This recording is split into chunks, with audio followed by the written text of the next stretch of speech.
Good evening, welcome to prime time debate.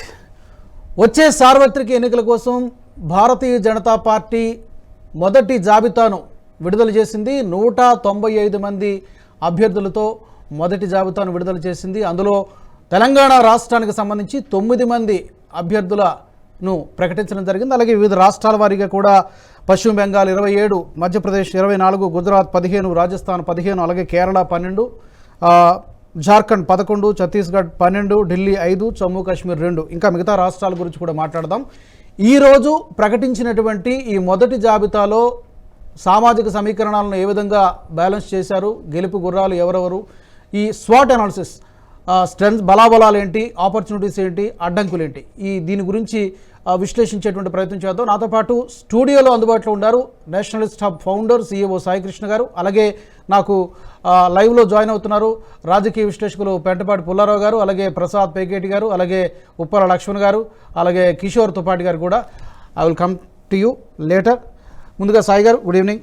Good evening అండి. So ఈ first మొదటి జాబితా చూసిన తర్వాత ఎలా అనిపిస్తుంది అంటే 9 మంది పేర్లు ప్రకటించారు. ఆల్మోస్ట్ అన్నీ కూడా ఊహించిన, పెద్ద షాకింగ్ ఏమి లేనట్టుగా కనిపిస్తున్నాయి, అన్నీ ఊహించిన పేర్లే అనుకుంటున్నాను. Yeah, exactly. అంటే యాక్చువల్లీ బీజేపీ అంటే మొదటి ఆయుధాన్ని తనే ఫస్ట్ ఎవరైతే వార్లో ఎవరు ఫస్ట్ ఫైర్ చేస్తారో వాళ్లకు ఎక్కువ అడ్వాంటేజ్ ఉంటుంది అని అంటారు.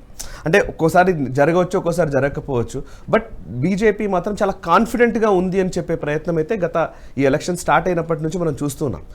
మనం అయోధ్య రామ జన్మభూమి కావచ్చు, ఆ ఇండి అలయన్స్ పూర్తిగా బ్రేక్ అయిపోయిన విధానం కావచ్చు, రకరకాలుగా అంటే బీజేపీ ఈసారి అధికారంలోకి రావడం ఖాయమనే ఒక భావనని స్థిరీకరించడంలో బీజేపీ సఫలమైంది.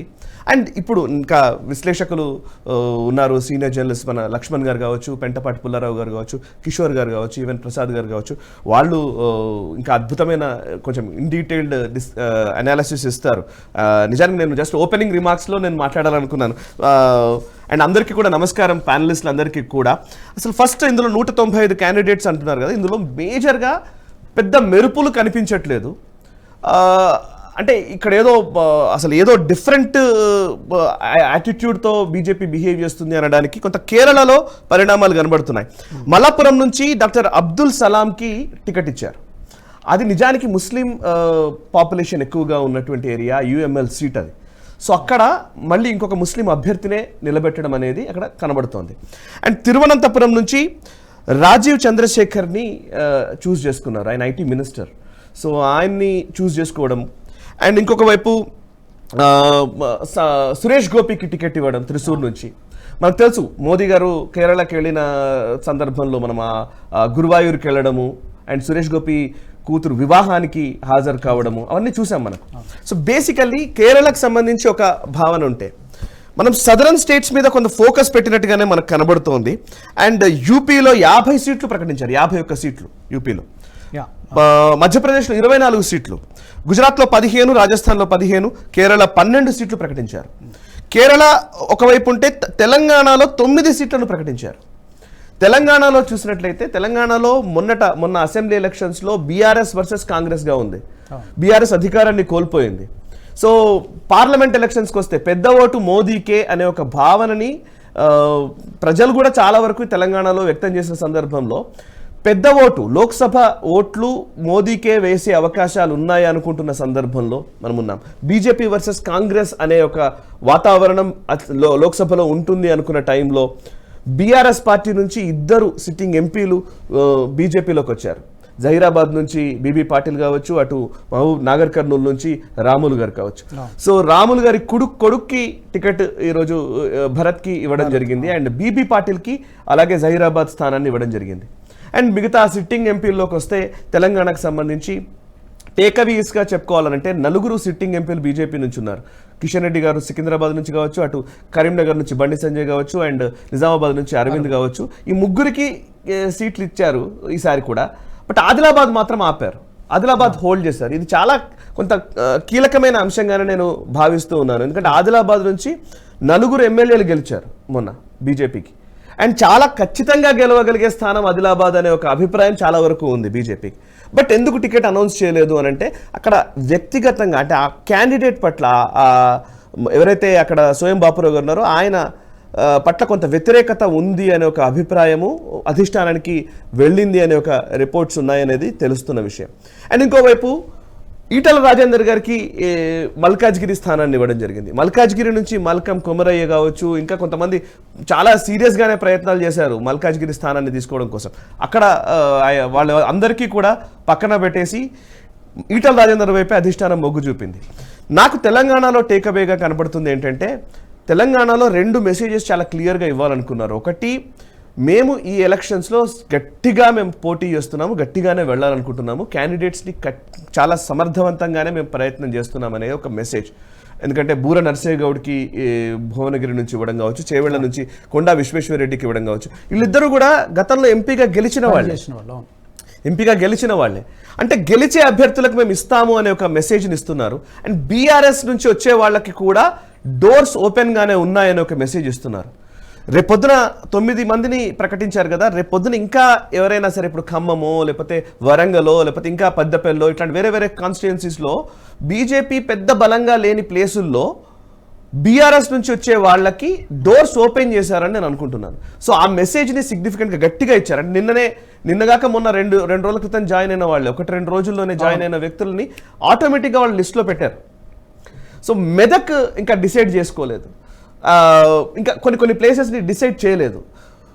నాకు అనిపిస్తుంది ఏంటంటే ఈ లిస్ట్ తోటి మొదటి బాణాన్ని సంధించింది భారతీయ జనతా పార్టీ.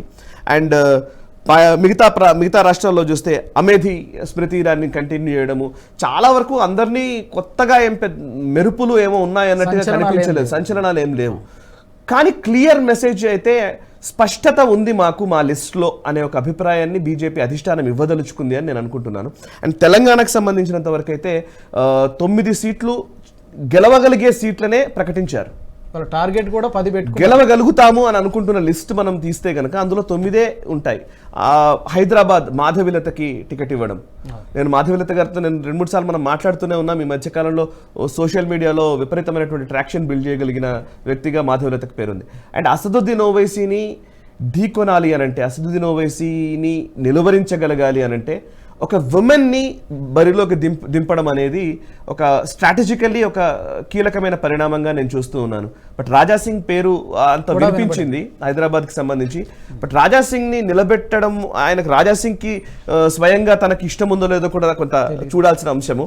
అండ్ ఏమో రాజాసింగ్ వర్సెస్ ఓవైసీ అయితే ఎలా ఉండేదో తెలియదు కానీ, but Madhavilatha as a women votes కొంత ముస్లిమ్స్ నుంచి తీసుకునే అవకాశాలు ఉన్నాయనే ఒక ఏమన్నా స్ట్రాటజికల్లీ తీసుకున్నారా అనేది చూడాల్సిన అంశం. సో ఓవరాల్గా చెప్పాలంటే బీజేపీ విపరీతమైన కసరత్తు చేసిన మాట వాస్తవం. ఆ కసరత్తును బేస్ చేసుకునే చేశారు. అండ్ ప్రధాని నరేంద్ర మోదీ గారు నిన్న మనం చూసాం, ఉదయం 3:30 వరకు కూర్చుని మీటింగ్స్ జరిగిన సందర్భం. అసలు నిన్న వస్తుందేమో అనుకున్నాం జాబితా, నిన్న రాలేదు. అంటే ఆయన ఏమన్నా కొన్ని కీలకమైన సజెషన్స్ ఇచ్చుంటారు, అవి క్లియర్ చేయడానికి ఒక 1 డే టైం తీసుకొని ఉండవచ్చు. అండ్ ఓవరాల్గా చెప్పాలంటే బీజేపీ తన పట్టుని కొనసాగిస్తూ తీసుకున్న ఒక లిస్ట్గానే నేను చూస్తూ ఉన్నాను. లెట్స్ సీ మిగతా ప్యానలిస్ట్ ఏమంటారు. ఓకే, మరొకటి విషయం, మీరు మాధవిలత గారి గురించి అక్కడ మీరు అన్నట్టుగా రాజాసింగ్ గారి పేరు కూడా వినబడింది. ఓకే, అలాగే ఈ 2 పేర్లు వినిపించాయి. పర్టికులర్గా పెద్దగా రాజకీయ అనుభవం లేదు ఒక మహిళ. ఏ అంశాలు ఆమెకి టికెట్ ఇవ్వడానికి పురుగులు ఉంటాయి? అంటే బేసికల్లీ మాధవిలత గారు విరించి హాస్పిటల్స్ ఫౌండర్గా అందరికీ పరిచయం. అండ్ తన ప్రొఫైల్ని మనం గమనించినట్టయితే కూడా తను ముఖ్యంగా ఏదైతే ఓల్డ్ సిటీ ఉందో, ఓల్డ్ సిటీలో ఉన్న చాలా మందికి తన వల్ల సాయం జరిగింది. తను సర్వీస్ యాక్టివిటీస్ ద్వారా కావచ్చు, లేకపోతే వాళ్ళ హాస్పిటల్ ద్వారా కావచ్చు, అండ్ ఉమెన్ని ఎక్కువ రీచ్ అవ్వడంలో మాధవిలత గారు చాలా కీలకంగానే పనిచేశారు. అండ్ మొన్నటికి మొన్న ఒక పెద్ద ఓల్డ్ సిటీలోనే ఒక 40 రోజులు అనుకుంటాను ఒక పెద్ద యాగం నిర్వహించారు. యజ్ఞం 40 రోజులు ఆల్మోస్ట్ అక్కడ హాట్ బెడ్లో, అంటే ఓల్డ్ సిటీలో అంత పెద్ద ఎత్తున ఒక హోమం జరగడం అనేది అది నాకు తెలుసు అదే తొలిసారి ఆ ప్రాంతంలో ఓల్డ్ సిటీలో అంత పెద్ద ఎత్తున నిర్వహించడం అనేది. అండ్ ఒక ఆధ్యాత్మిక ధోరణిలో ఆలోచించిన, ఎట్ ద సేమ్ టైం సామాజికంగా అండ్ డబ్బు పరంగా ఆలోచించినా కూడా ఒక సమర్థవంతమైన క్యాండిడేట్ అని అనుకొని ఉంటారు. అండ్ మాధవిలత ఈస్ క్లియర్లీ కొంత స్ట్రాటజిక్గా కూడా లాస్ట్ 6-7 months నుంచి కూడా ఆమె వర్క్ చేస్తూ ఉన్నారు. ఇంకొక కీలకమైన విషయం, చాలా మందికి నోటీస్ చేయని విషయం ఏంటంటే, ఇంద్రేష్ కుమార్ గారు రాష్ట్రీయ స్వయం సేవక్ సంఘ్ ముస్లిం మంచ్ ఆయన ప్రారంభించినటువంటి వ్యక్తి. ఇంద్రేష్ కుమార్ గారు గతంలో కూడా నేను ఒక 4-5 ఏళ్ల క్రితం నుంచి నేను వారిని రెగ్యులర్గానే అబ్జర్వ్ చేస్తూ వస్తున్నాము. ఓల్డ్ సిటీలో ఇంద్రేష్ కుమార్ గారికి విపరీతమైన ఫాలోయింగ్ ఉంది. ముఖ్యంగా ముస్లిం మహిళల్లో విపరీతమైన ఫాలోయింగ్ ఉంది. ముస్లిమ్స్లో చాలా మందిలో ఇంద్రేష్ కుమార్ గారి పట్ల ఒక గౌరవ భావన చాలా వరకు ఉంది. ఆ క్రమంలోనే ఓల్డ్ సిటీకి సంబంధించినటువంటి నేను ఒక 2-3 మీటింగ్స్ చూశాను. నేను ఫస్ట్ టైం షాక్ అయ్యాను. ఒక 4 ఏళ్ల క్రితం అనుకుంటాను, ఓల్డ్ సిటీకి సంబంధించిన ఒక పెద్ద మీటింగ్ పెట్టారు, ఆర్ఎస్ఎస్ మీటింగ్. అది ఆర్ఎస్ఎస్ ఇంద్రేష్ కుమార్ గారు ముఖ్య అతిథిగా వచ్చిన మీటింగ్. ఆ మీటింగ్లో ఒక 1000 మంది ఉండే హాల్ ఇక్కడ ఓల్డ్ సిటీలో చేశారు. అది 1000 మంది ఉండే హాల్లో మొత్తం ముస్లిం మహిళలు బుర్ఖాలు వేసుకొని ఇంద్రేష్ కుమార్ గారు మాట్లాడే మాటలు వినడం కోసం వచ్చిన వాళ్ళు, స్వచ్ఛందంగా వచ్చిన వాళ్ళు. ఒక పెద్ద ఆడిటోరియం. అప్పుడు ఇంకా ఎంఐఎం వాళ్ళు దాడి చేయడానికి ప్రయత్నించడము అది కూడా జరిగింది, నేను అది రిపోర్ట్ చేశాను. అండ్ చార్మినార్ దగ్గర ఆ ప్రాంతాల్లో ఉన్నటువంటి చాలామంది మహిళల్లో ముఖ్యంగా ట్రిపుల్ తలాక్ నిర్ణయం తీసుకోవడము, ఆ ట్రిపుల్ తలాక్కి సంబంధించి బయటకి ఎలా ఉన్నప్పటికీ కూడా లోపల కొంత ఒక భావన, మోదీకి అనుకూలమైనటువంటి ఒక భావన ఉంది అన్న విషయము అక్కడక్కడ కనిపిస్తూ ఉంటుంది. బట్ అది ఓటుగా తర్జుమా అవుతుందా అంటే డౌట్ఫుల్. చాలా వరకు ఓటుగా తర్జుమా అయిందా అంటే మనం చూడాలి. యూపీ లాంటి ప్లేస్లో కొన్ని ప్లేస్లో అయింది కూడా. బట్ ఏమైనా ఒక యాక్టివిటీ ఈరోజు ఇమీడియట్లీ బాధవిలతని ప్రకటించడం అని అంటే దాని వెనకాల ఎంతో కొంత కసరత్తు చేయకుండా వచ్చిందని నేనైతే అనుకోవట్లేదు. ఆమెకు కూడా ముందస్తు ఎంతో కొంత సమాచారం కూడా ఉండి ఉండవచ్చు మాధవిలత గారికి. సమాచారం అట్లా అని మనం అనుకోవడానికి లేదు. ఎవరి ప్రయత్నాలు వాళ్ళు చేస్తారు. సమాచారం వాళ్ళు ఫీలర్స్ ఇచ్చి మీరు పని చేసుకోండి అని చెప్పే పరిస్థితి ఉంటుందని నేను అనుకోవట్లేదు. బట్ డెఫినెట్లీ యాక్టివ్గా పనిచేసే వాళ్ళు ఉన్నారు అని అంటే మాత్రం డెఫినెట్లీ సెంట్రల్ పార్టీ చూస్తుంది, గుర్తిస్తుంది అని చెప్పడానికి ఇది ఒక నిదర్శనం. అండ్ ఎందుకంటే సిట్టింగ్ ఎంపీని ఇవ్వలేదు ఆయన. ఫస్ట్ లిస్ట్లో 9 మంది లిస్టులో ఆదిలాబాద్ లేదు. సోయం బాపురావు స్థానం ఇంకా ఖరారు చేయలేదు. ఎందుకంటే సోయం బాపురావు కొంత కాంగ్రెస్తో కూడా టచ్లో ఉన్నాడు అనే ఒక వార్తలు కూడా వచ్చాయి. కాంగ్రెస్తో కూడా టచ్లో ఉన్నారు ఆయన అని ఒక మాటలు వినిపిస్తున్నట్టు. మొన్న అసెంబ్లీ ఎలక్షన్స్ అప్పుడు కూడా ఆ వ్యాఖ్యలు విన్నాం. మరేమైనా మొదటి సర్వే రిపోర్ట్స్, వాళ్ళంతా కూడా సర్వే రిపోర్ట్స్ ఆధారంగా నిర్ణయాలు తీసుకుంటారు కాబట్టి ఏమైనా ఫస్ట్ ఫేజ్లో ఆయన క్యాండిడేచర్ విషయంలో ఏమైనా కొంత నెగటివ్ అభిప్రాయము ప్రజల నుంచి వచ్చిందా, అండ్ గెలిచిన 4 స్థానిక ఎమ్మెల్యేల ఫీడ్బ్యాక్ ఏ విధంగా ఉంది, బాపురావుకు అనుకూలంగా ఉందా లేదా వ్యతిరేకంగా ఉందో, ఇవన్నీ మనము పరిగణలోకి తీసుకోవాల్సి ఉంటుంది. అండ్ ఈటల రాజేందర్ విషయం, మల్కాజ్గిరి నుంచి ఈటల రాజేందర్కి టికెట్ అనౌన్స్ చేశారు. యాక్చువల్లీ అక్కడ మురళీధర్ రావు గారు చాలా రోజుల నుంచి ప్రయత్నం చేస్తూ ఉన్నారు. అండ్ ఆయనకు వస్తుందేమో అనుకున్నారు, కాకపోతే కొంత మళ్ళీ ఏమైందో తెలియదు. అండ్ ఇంకోవైపు మాల్కం కొమరయ్య, ఆయన చాలా హోర్డింగ్స్ పెట్టారు మల్కాజ్గిరిలో, తానే బీజేపీ అభ్యర్థిని అని. చాలా వరకు నాకు సంఘ అండదండలు కూడా ఉన్నాయని ప్రకటించిన సందర్భం కూడా ఉంది ఈ మధ్యకాలంలోనే. బట్ అవన్నిటినీ కాదని ఈటల రాజేందర్ పేరే ఎందుకు వచ్చింది, అండ్ ఎందుకు అంత సిగ్నిఫికెంట్గా ఈటల రాజేందర్ని వాళ్ళు భావనలోకి తీసుకున్నారు అనేది ఒక కీలకమైన అంశం. సో ఏది ఏమైనా అంటే 9 కాన్స్టిట్యుయెన్సీస్ని ప్రకటించడము, ఇందులో 9లో చేవెళ్ళ కొండా విశ్వేశ్వరరెడ్డి. నిజానికి చేవెళ్ళ నుంచి డాక్టర్ భాస్కర్ రావు గారు పేరు కూడా ప్రముఖంగా వినిపించింది. ప్రముఖంగానే అక్కడ వికారాబాద్ నుంచి లేకపోతే ఆ పరిగి ఆ కాన్స్టిట్యుయెన్సీకి చెందినటువంటి వ్యక్తి కాబట్టి డాక్టర్ భాస్కర్ రావు గారి పేరు కూడా చాలా కీలకంగానే వినిపించింది, సంఘ సర్కిల్స్లో కూడా వినిపించింది. బట్ తర్వాత కొంత మళ్ళీ ఆగిపోయింది. బట్ కొండా విశ్వేశ్వరరెడ్డి ఆల్రెడీ ఆయన ఇంతకుముందు ఎంపీగా పనిచేసిన అనుభవం ఉంది, ఆయన గొప్ప వ్యాపారవేత్త, అవన్నీ ఉన్నాయి కాబట్టి ఆబ్వియస్లీ విశ్వేశ్వరరెడ్డి గారికి టికెట్ రావడం దాంట్లో ఆశ్చర్యం కూడా ఏం లేదు. ఓకే, వెల్కమ్ బ్యాక్ సాయి గారు. పుల్లారావు గారు అందుబాటులో ఉన్నారా? నమస్కారం చెప్పండి. సో ఈరోజు మొదటి జాబితా చూసిన తర్వాత కోర్స్ తెలంగాణ గురించి ఆల్మోస్ట్ చాలా వరకు సాయి గారు చెప్పారు. ఓవరాల్గా ఈ 195 మంది అభ్యర్థుల జాబితాలో సామాజిక సమీకరణాలని కరెక్ట్గానే బ్యాలెన్స్ చేసినట్టు అనిపిస్తుందా? అంటే మనం చూస్తే మహిళలకి పెద్దపీట వేసినట్టుగా 28 మంది మహిళలు, అలాగే యువతకి 47, ఎస్సీలకు కూడా 27, ఎస్టీలకు 18 స్థానాలు కేటాయించడం జరిగింది. How do you look at this? ఒకటి ఎస్సీలకు ఇవ్వటం ఆశ్చర్యం ఉన్నది. రిజర్వ్ సీట్ ఎస్సీలకు ఇస్తారు, ఎస్టీలకు ఇచ్చేది ఏమున్నది, ఆశ్చర్యం ఏమున్నది? అన్ని పార్టీలు ఇల్లు ఇచ్చేవంటే వాళ్ళు ఇవ్వటం తప్పదు. అది జనరల్ సీట్స్ లో ఎక్కడైనా ఎస్సీకి ఎస్టీకి ఇస్తే అది మంచి న్యూస్, మంచి డెవలప్మెంట్. సో ఎస్సీలకు ఎస్టీలు ఇచ్చేది రిజర్వ్ సీట్ బయట ఎక్కడైనా ఇచ్చారా? ఎక్కడ ఇవ్వలేదు కదా. ఎవరు ఈ పార్టీ అని కాదు, ఏ పార్టీ అని. సో అది నేను పెద్ద సరే ఓబీసీస్కి ఇచ్చే ఉన్నా. దీంట్లో ఇప్పటి వరకు ఉన్న పేర్ల కంటే లేని పేర్లే నాకు కొద్దిగా క్యూరియస్ గా ఉన్నాను. చాలా రోజులు బట్టి ఫారెన్ మినిస్టర్, ఫైనాన్స్ మినిస్టర్ పోటీ చేస్తారని వచ్చింది. మీరు కూడా వినుంటారు అనుకుంటున్నా, అందరూ వినుంటారు. వాళ్ళ పేర్లు ఇంకా అనౌన్స్ చేయలేరు. వాళ్ళు పోటీ చేస్తారా చేయలేదా? కొన్ని సీట్లు తమిళనాడులో ఉన్నాయి, అన్ని సీట్లు బెంగళూరులో ఉన్నాయి, ఇన్ని ఇంకా ఆంధ్రప్రదేశ్లో ఉన్నాయి. సో అది కూడా ఒక విశేషంగా ఎదురు చూస్తున్నా ఎవరిని పెడతారు అని. అలాగే సుష్మా స్వరాజ్ కూతురికి న్యూఢిల్లీ ఇచ్చారు. అది అరే అది ఏదో ఇస్తారు అనుకున్నారు, ఇచ్చారు. అక్కడ జయశంకర్ ఫారెన్ మినిస్టర్ పోటీ చేస్తారేమో అనుకున్నాను. కానీ ఏదో ఒక సేఫ్ సీట్ కనుక బీజేపీకి పెద్ద లెక్కలేదు. అందువల్ల ఈ 195లో కొంతమంది ఆటోమేటిక్ గా తగ్గిపోయారు. ఆటోమేటిక్ గా ఇద్దరు ముగ్గురు వీళ్ళకి ఇవ్వలేదు, వాళ్ళకి ఇవ్వలేదు, తగ్గిపోయారు. ఒక చిన్న విషయం రాజు గారు, మనం చూసేది ఏంటంటే ఇప్పుడు 543 ఎంపీలు ఉన్నారు లోక్సభలో స్ట్రెంగ్త్. ఈ ఎలక్షన్ అయ్యేటప్పటికీ మీకు వచ్చేది ఏంటంటే 543లో పాత వాళ్ళు 375 వాళ్ళు కనపడరు. ఐదర్ ఓడిపోతారు, లేకపోతే టికెట్లు అయినా ఇవ్వలేదు, లేకపోతే రిటైర్ అయినా అయిపోతారు అన్ని పార్టీలు. మనం చూసేది ఏంటంటే 17 లోక్సభలు అవినాయి. 17 లోక్సభలో ఇదే యావరేజ్. 70% మంది రారు తిరిగి. 70% మంది అంటే తెలంగాణలో 17 ఎంపీలు ఉన్నారు. ఆల్రెడీ రేవంత్ రెడ్డి రాడు కదా, ఉత్తమ్ రెడ్డి రాడు, కోమటి రెడ్డి రాడు. సో ముగ్గురు అయిపోయారు. కొత్త వాళ్ళు 3 సీట్లలో వస్తారు, ఎవరో ఒకరు. సో ఆ యావరేజ్ మాత్రం ఉంటుంది. ఎక్కడో అన్యూజువల్ ఎలక్షన్, అందరికీ సీట్లు తిరిగి ఇచ్చారు. అది పలుకుబడి ఉన్నది. బెంగాల్లో కమ్యూనిస్ట్ టైంలో వాళ్ళే 30 మందిలో 25 మంది వస్తా ఉండేవారు 3-4 టర్మ్స్. కానీ ఇప్పుడు తెలంగాణలో వచ్చేటప్పటికి ఉదాహరణ చెప్తున్నా, ఆ 15 సీట్లలో 3 కొత్త వాళ్ళు వస్తారు. ఇంకా 14లో ఎంతమంది సిట్టింగ్ ఎంపీలకి టికెట్ ఇవ్వలేదు? కొంతమందికి ఇవ్వలేదా? అది చూడాలి.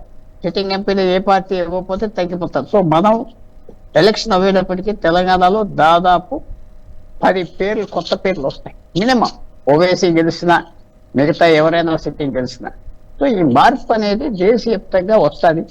భారతదేశంలో ఉన్నది ఏంటంటే మిగతా పార్లమెంట్లో, బ్రిటిష్ పార్లమెంట్ సాధారణంగా గెలిచిన వాళ్ళు తిరిగి వాళ్ళకి టికెట్లు ఇస్తూ ఉంటారు. సేఫ్ కాన్స్టిట్యుయెన్సీస్ అంటారు. అంటే సేఫ్ గా ఉంటాయి, వాళ్ళు వేస్తారు పార్టీ తరఫున. కొన్ని 20 సంవత్సరాలు 30 సంవత్సరాల నుంచి ఉన్నామన్నారు. భారతదేశంలో అది కనపడలేదు. చాలా మార్పు ప్రతి పార్లమెంట్ లో. దానివల్ల ఏమవుతుందంటే ఆ పార్లమెంటరీ ఎక్స్పీరియన్స్ లేకుండా పోతారు వచ్చే ఎంపీలు. కొత్తగా వస్తారు, 5 సంవత్సరాల తర్వాత వెళ్ళిపోతున్నారు. సో అది కూడా మనం కొంచెం వాచ్ చేయాలి. మినిస్టర్లు అందరికి ఇచ్చినట్టుగా ఉన్నారు టికెట్. 34 మందికి ఇచ్చారు. ఏమండి? 34 మందికి అందరికి ఇచ్చినట్టుగా కనపడ్డారు. సో మినిస్టర్లకి ఉన్న వాళ్ళందరికీ ఇస్తారు అని మనం ఎక్స్పెక్ట్ చేయొచ్చు. 300 దాదాపు బీజేపీ ఎంపీలు ఉంటే ఒక 100 మందిదైనా రిప్లేస్ చేస్తారు అని ఒక పెద్ద టాక్ ఉన్నది. 100 మంది. అలాగే ఢిల్లీలో 7గురికి 4 రిప్లేస్ చేస్తారు. సో 100 మంది వరకు వస్తుందా అంటే అది పెద్ద విశేషం. 35%, 30-40% డ్రాప్ చేస్తారు అని భావిస్తున్నా. ఎందుకంటే బీజేపీకి యాంటీ ఇన్కంబెన్సీ, కొత్త మాలు తీసుకురావటం, ఫెయిల్ అయిపోయిన ఎంపీలు ఉంటారు. అదేంటంటే తెలంగాణలో 4గురికి ఇచ్చారా, ఎవరికో ఇవ్వలేదా? ఇంకా స్వయం బాబురావుకి ఇవ్వలేదా? ఇచ్చారా? ఇవ్వలేదు. అది ఇంకా అనౌన్స్ చేయలేదు. ఇవ్వలేదు. ఇంకా అనౌన్స్ చేయలేదు. సో అది జనరల్ గా ఇది ఒక అన్యూజువల్ గా తెలంగాణలో సిట్టింగ్ ఎంపీలు అందరికీ ఇచ్చినట్టు లెక్కే. ఆ స్వయం బాబురావు గారు చూడాలన్నమాట. సో బీజేపీ తప్పకుండా చాలా స్టిఫ్ గా తీసుకున్నది 195 మీద. స్టిఫ్ గా అంటే పని చేయని వాళ్ళు తీస్తారు, గంభీర్ క్రికెటర్ని తీస్తారు. అలాగే జయంత్ సిన్హా, యశ్వంత్ సిన్హా కొడుకుని తీస్తారంటే యశ్వంత్ సిన్హా కొడుకు అని కాదు, ఆయన 2 టర్మ్స్ చేశాడు. ఆయనకి నియోజకవర్గం కుదరట్లేదు, ఇలాగ కూర్చోటానికి ఓడిపోతాడని వచ్చేసింది కాబట్టి తీస్తారు. అలాగే గంభీర్ని తీస్తారు. సో బీజేపీ ఆ ఎక్సర్సైజ్ చాలా బాగా చేస్తుంది.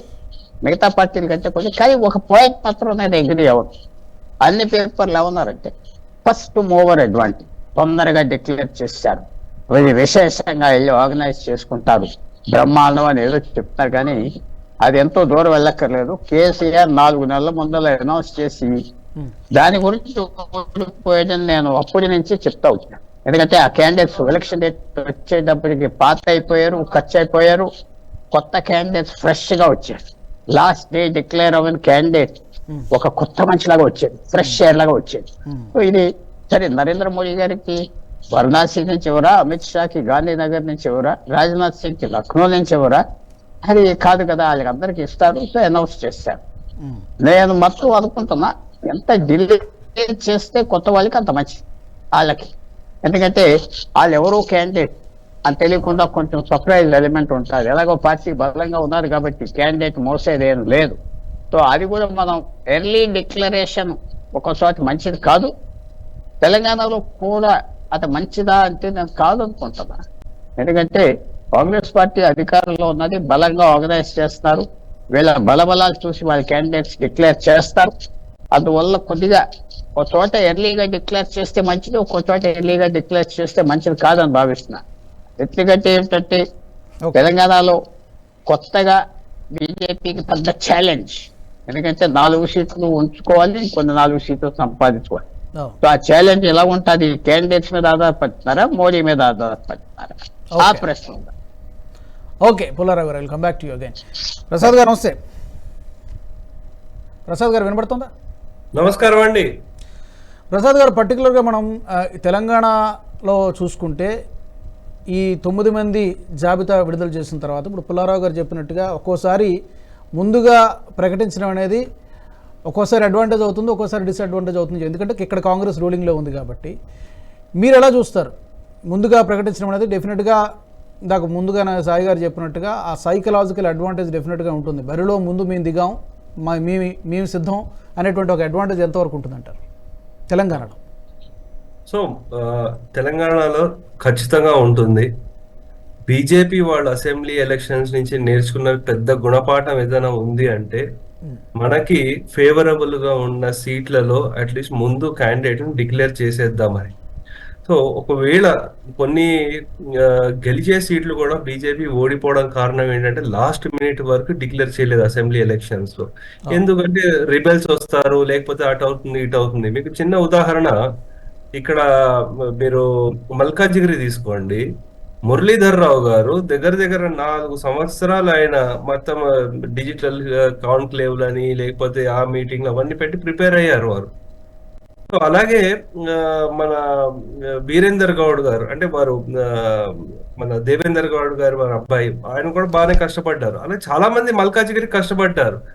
కానీ అప్పుడు ఏమవుతుందంటే, సరే ఇప్పుడు అదే అసెంబ్లీ అయితే దాన్ని లాస్ట్ వరకు లాక్కుంటూ వచ్చారు. కానీ ఈసారి ఏం చేశారంటే వెంటనే డిక్లేర్ చేశారు. సో పార్టీ సిద్ధాంతాన్ని నమ్ముకున్న వాళ్ళు కంపల్సరీ వాళ్ళకి ఆశించింది రాకపోయినా సరే పార్టీతోనే ఉంటారు, పార్టీని బలోపేతం చేస్తారు అన్న నమ్మకంతో వెంటనే డిక్లేర్ చేసేసారు. అదే మీరు కొన్ని సీట్స్ చూసుకుంటే, నేను గత 2 రోజుల క్రితమే చెప్పాను, బీబీ పటేల్ గారు చాలా మటుకు వస్తారు. ఎందుకంటే జహీరాబాద్ అనేది అక్కడ చాలా స్ట్రాంగ్ లింగాయట్ సపోర్ట్ ఉంది. అంటే కర్ణాటక బార్డరు, అలాగే మనకి ఇక్కడ మన ఈయన కాటిపల్లి గారు గెలిచిన కాన్స్టిట్యుయెన్సీ, ఇవన్నీ కూడా అవన్నీ ఫేవరబుల్ గా ఉన్నాయి. బీవీ పటేల్ గారు వచ్చే అవకాశం ఉంది. అంటే అక్కడ ఆలే జితేందర్ గారు కూడా వస్తారని ఒక ఊహాగానాలు ఉన్నప్పటికీ, సో వాళ్ళు ఏం చేశారంటే మొత్తం క్యాల్కులేషన్స్ అన్ని చూసుకున్నారు. ఎందుకంటే వారి తండ్రి గారైన నరేంద్ర గారు చాలా పనిచేశారు సంగారెడ్డి అటు పక్కన. సో అది కూడా ఒక ఎక్స్పెక్టేషన్ ఉంది. సో మాధవి లత గారిది కూడా ఆల్రెడీ డిక్లేర్ చేశారు, ఆవిడ ఎలా వర్క్ చేశారు ఏంటి అనేది. సో ఓవరాల్ గా చూసుకుంటే తెలంగాణలో ఇంపార్టెంట్ కొన్ని డిక్లేర్ చేయలేదు. మహబూబ్ నగర్ చూస్తే, మహబూబ్ నగర్ ఎవరికి ఇస్తారు టికెట్? జితేందర్ రెడ్డి గారికా లేకపోతే డాక్టర్ మన అరుణ గారికా? సో ఇటువంటివి ఏవైతే ఉన్నాయో ఈ కొన్ని, అలాగే మెదక్ కూడా డిక్లేర్ చేయలేదు, నల్గొండ కూడా డిక్లేర్ చేయలేదు, బహుశా ఖమ్మం కూడా డిక్లేర్ చేయలేదు. బహుశా వీళ్ళు ఇంకొన్ని క్యాండిడేట్స్ ఎవరైనా వచ్చి పార్టీలో జాయిన్ అవుతారు అనేది కూడా ఒకటి చెప్పచ్చు. సో ముఖ్యంగా మనకి పార్టీ ఏం సిగ్నల్ ఇస్తోంది అంటే, పార్టీకి లాయల్ గా ఉండే వాళ్ళు ఫస్ట్ వాళ్ళకి ఇక్కడ పార్టీ అయితే కాన్ఫిడెంట్ గా ఉందో ఆ సీట్లను వెంటనే డిక్లేర్ చేసేసారు. సో మీరు కరీంనగరే చూసుకోండి, సికింద్రాబాద్ చూడండి, అలాగే మిగతా మన నిజామాబాద్ కానీ చూడండి. సో వీటిలో వెంటనే డిక్లేర్ చేసేస్తారు, దాంట్లో నో ప్రాబ్లం. సో అలాగే ఎక్కడైతే ముందు నుంచి పార్టీ గురించి బాగా కష్టపడ్డారో చేవేళ్లలో చూసుకోండి, విశ్వేశ్వర రెడ్డి గారు ఆన్ ద గ్రౌండ్ ఉండి యాక్చువల్లీ లాస్ట్ అసెంబ్లీ ఎలక్షన్స్ చూసుకుంటే వారు ప్రతి అసెంబ్లీ క్యాండిడేట్ ఎవరైతే ఉన్నారో వాళ్ళకి ఒక ఫాదర్లీ ఫిగర్ లాగా ఉండి, ఆయనకు అప్పుడే కాళ్ళకి ఆపరేషన్ ఏదో జరిగింది, ఒక చిన్న సర్జరీ జరిగింది, అయినప్పటికీ సరే ఆయన మొత్తం చాలా కష్టపడ్డారు ఆయన యాక్చువల్లీ. సో అలా హ్యాండ్ హోల్డింగ్ చేశారు. ఆ క్యాండిడేట్లు ఎవరైతే కంటెస్ట్ చేశారో వాళ్ళందరూ వారిని సపోర్ట్ చేస్తున్నారు. అందుగురించి అది చాలా ఆయనకి చాలా బిగ్ ప్లస్ ఫ్యాక్టర్ అవుతుంది అనమాట. ఓకే ఓకే ప్రసాద్ గారు. సో మిగతా ఇంకొక చిన్న అబ్జర్వేషన్ మీరు చూసుకోవాల్సింది ఏంటంటే, ఎక్కడైతే మనకి ఎలైస్ ఫార్మ్ అవుతారు ఇలా అనుకుంటారో అక్కడ ఇంకా డిక్లేర్ చేయలేదు అనమాట. తమిళనాడు, ఏపీ, మహారాష్ట్ర, బీహార్, కర్ణాటక ఈ పెద్ద రాష్ట్రాల్లో ఇంకా డిక్లేర్ చేయలేదు అనమాట. సో ఎందుకంటే బహుశా ఇంకా బ్యాక్ ఛానల్ డిస్కషన్స్ ఇంకా నడుస్తుండొచ్చు అనమాట. Okay okay I will come back to you Prasad గారు అగైన్. సాయి గారు, ఇక్కడ అసెంబ్లీ ఎన్నికలతో మనం లోక్సభ ఎన్నికలను కంపేర్ చేయలేము, దేని ఈక్వేషన్స్ దానికి ఉంటాయి. కానీ చాలామంది పొలిటికల్ ఎక్స్పర్ట్స్ చెప్పేది కానీ అసెంబ్లీ ఎన్నికల్లో రావాల్సిన రాలేదు, కనీసం ఒక 10 తగ్గాయి బీజేపీకి, కొన్ని మిస్టేక్స్, అభ్యర్థులను లాస్ట్ మినిట్లో ప్రకటించడము, చాలా మిస్టేక్స్ జరిగాయి. అలాంటివి ఈసారి కావాల్సిన టైం ఉంది. అమిత్ షా గారు ముందుగానే అభ్యర్థుల జాబితా ముందు ప్రకటించారు. గ్రే ఏరియాస్ ఏమున్నాయి, కరెక్ట్ చేసుకోవాల్సినవి ఏమున్నాయి? అంటే అట్లని కాదు, యాక్చువల్లీ ఇప్పుడు ఇందాక ఇద్దరు కరెక్టే. యాక్చువల్లీ పుల్లారావు గారు చెప్పినా, ఈవెన్ ప్రసాద్ గారు మాట్లాడినా, ఇద్దరు మాటలు విన్నాం కదా. పుల్లారావు గారు చాలా క్లియర్గా అన్నారు, యాక్చువల్లీ ఫస్ట్ మూవర్ అడ్వాంటేజ్ అనేది అన్ని సందర్భాల్లో ఉండదు అన్నమాట ఎంత వాస్తవమో, ఫస్ట్ మూవర్ అడ్వాంటేజ్ అనేది ఉంటుంది అన్నది కూడా అంతే వాస్తవం. అంటే కొన్ని సందర్భాల్లో కొన్ని కలుస్తాయి. ప్రస్తుతానికి బోరా నర్సయ్య గౌడ్ గారు ఫోన్ లైన్ లో అందుబాటులో. నర్సయ్య గౌడ్ గారు నమస్తే సార్. నమస్తే అండి. నమస్తే. ముందుగా మీకు congratulations. Thank you very much for everybody. So of course డెఫినెట్గా ఏంటి మీ స్ట్రాటజీ ఏంటి, ఎలా ఉంటుంది అనుకుంటున్నారు, పోటీ ఎలా ఉంటుంది అనుకుంటున్నారు? ఎస్ సాయి గారు. నమస్తే అండి, నేను సాయి కృష్ణను. బోర నర్సయ్య గౌడ్ గారు, మీరు మొదటి జాబితాలో మీ పేరు ఖరారు చేస్తారు. భువనగిరిలో మీరు చాలా రోజుల నుంచి ఇంతకుముందు మీరు పనిచేసిన వాళ్ళే, అండ్ బీఆర్ఎస్ నుంచి అప్పుడు పనిచేశారు, ఇప్పుడు మీరు భారతీయ జనతా పార్టీలో ఉన్నారు. సో మీ నియోజకవర్గంలో తొలి జాబితాలో మీ నియోజకవర్గ ప్రకటన ఉండడం ఒకటి, అండ్ మీరు మీ కాన్స్టిట్యుయెన్సీకి సంబంధించి ఏమైనా చెప్పదలుచుకున్నారా, చెప్తారా? మొట్టమొదటిగా మొదటి లిస్టులోనే నా పేరును ప్రకటించినందుకు మోడీ గారికి, నడ్డా గారికి, కిషన్ రెడ్డి గారికి మరియు భువనగిరి ప్రజలకు, ఎందుకంటే వారి యొక్క అభిమానంతోనే ఈ యొక్క డిసిషన్ వచ్చింది కాబట్టి వారికి ధన్యవాదాలు తెలియజేస్తున్నాను. ప్రధానంగా నేను రాజకీయాల్లో ఉన్నది రాజకీయాల పదవులకే కాకుండా రాష్ట్ర భవిష్యత్తు కొరకు, నా నియోజకవర్గ భవిష్యత్తు కొరకు, దేశ భవిష్యత్తు కొరకు ప్రధాన అంశం. ప్రధానంగా గతంలో నేను ఎంపీగా పనిచేసినప్పుడు ఫస్ట్ టైంలో టీఆర్ఎస్ ఎంపీగా ఉన్నప్పటికీ దాదాపు 9,000 కోట్ల నిధులు, నవరత్నాలు అంటే ఎయిమ్స్, కేంద్రీయ విద్యాలయ, పాస్పోర్ట్ కేంద్ర, 524 కిలోమీటర్ల జాతీయ రహదారులు, MMTS, industrial park, dry port, కొంగర్ కలాన్లో ఒక 300 acres లో ఇండస్ట్రీ, ఇవన్నీ చేయగలిగాను. సో నేను పేరుకు అప్పుడు టీఆర్ఎస్ ఎంపీ ఉన్నా కూడా ఇవన్నీ చేయడానికి ప్రధాన కారణం అప్పుడు కేంద్ర ప్రభుత్వం, మోడీ గారి ప్రభుత్వం. ఆ యొక్క కృతజ్ఞతతోనే బీజేపీలో ఈసారి మరోసారి మోడీ రావటం, అందులో ఎలాంటి డౌట్ లేదు. ఈ సందర్భంగా రాష్ట్ర ప్రజలకు, భువనగిరి ప్రజలకు విజ్ఞప్తి చేస్తున్నా, కాంగ్రెస్ ప్రభుత్వం ఎలాగో వచ్చింది, కాంగ్రెస్ ప్రభుత్వానికి ఇచ్చినటువంటి హామీలకు, ఉన్నటువంటి నిధులకు ఎలాంటి పొంతన లేదు. రాష్ట్ర భవిష్యత్తు ప్రశ్నార్థకంగా ఉండబోతుంది.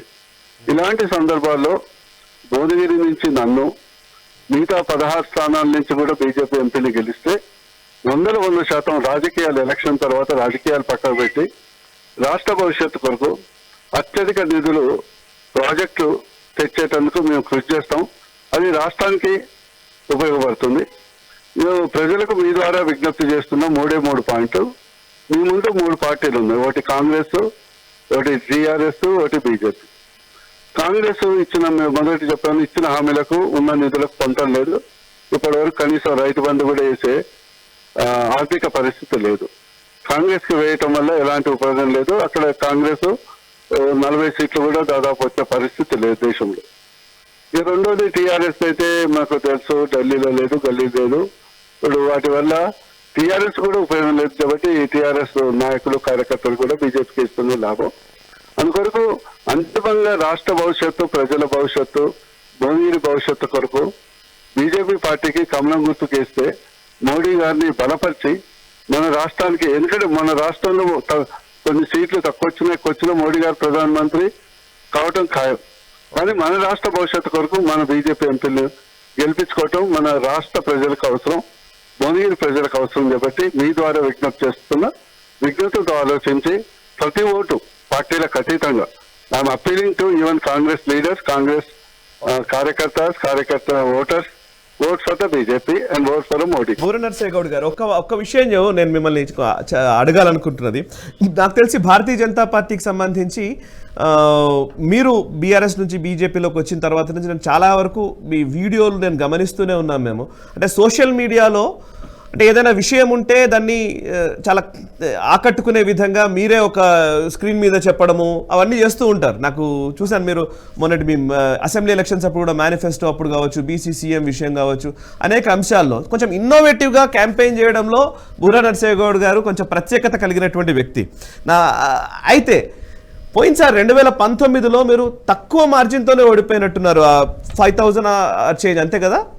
Please correct me fame wrong. 4,000 అంతేనా?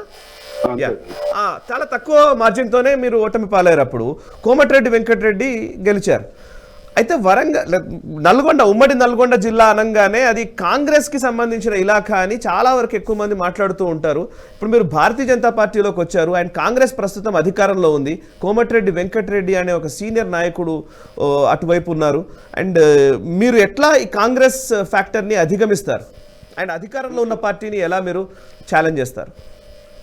చూడండి, ఇప్పుడు గతంలో నేను ఓడిపోయింది 5,000 ఓట్స్ అయినా అది కూడా దురదృష్టవశాత్తు ఒక బుల్డోజర్ గుర్తు ఇండిపెండెంట్ కు 30,000 ఓట్లు పడటంతో ఓడిపోవడం జరిగింది. ఏది అయినా కూడా కాంగ్రెస్ కంచుకోట అనేది, ఏదైనా కంచుకోట కానీ ఇత్తడి కోట కానీ ప్రజల ఆశీర్వాదం ఉన్నప్పుడే. నేను ఎప్పుడు చెప్తుంటా, ఓట్లు వేస్తే హీరోలు లేకుంటే జీరోలు, ఎవరు పెద్ద నాయకులు ఎవరు చిన్న నాయకులు అంటూ ఉండరు. ఈ రోజు మొత్తం దేశం మోడీ అయోధ్య రామాలయం అభివృద్ధి అని కోరుకుంటుంది.